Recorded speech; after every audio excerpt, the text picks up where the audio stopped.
Okay, నేను మీ వస్వి. మీరు ఎలా ఉన్నారు? నేనైతే చాలా బాగున్నాను. సండే అండి. సండే వచ్చిందంటే ఇంకా నాన్ వెజ్ కంపల్సరీ కదా, మా ఇంట్లో కూడా అంతే. అయితే ఈరోజు స్పెషల్గా ఏమంటే రొటీన్గా చికెనే ఉంటుంది, బట్ ఈసారి ఏమంటే మటన్ తెచ్చాం. మటన్ అంటే తలకాయ మాంసం.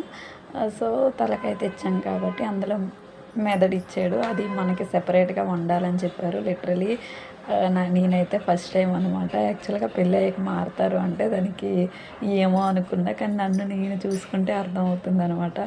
ఇవి చెయ్యడం కాదు కదా, తినడం కూడా చాలా కష్టం పెళ్ళికి ముందు. బట్ ఇప్పుడు ఏంటంటే ఇవన్నీ చేయాల్సి వస్తుంది, చేస్తున్నాను. బట్ ఇష్టంగానే ఉంది, చెప్తున్నా. అయితే ఇది చెయ్యాలి అంటే ఇది దాంతోపాటు చేస్తే కరిగిపోతుంది, ఇంకా దొరకదు, వేరేగా చెయ్యాలి అని చెప్పారంట. ఇంకా అమ్మని అడిగితే అలానే చెప్పింది. సో ఇదైతే పిల్లలకైతే చాలా మంచిది, బ్రెయిన్ డెవలప్మెంట్కి యూజ్ అవుతుందంట. సో అందుకనే మళ్ళీ అందులో అయితే కలిసిపోతుందని చెప్పి సెపరేట్గా వండుతున్నాను. దీనికోసం ప్రిపరేషన్ మొత్తం ఏమేమి వేసాను అవన్నీ మీకు స్క్రీన్ మీద ఇస్తున్నాను, మీరు కూడా ట్రై చేయండి.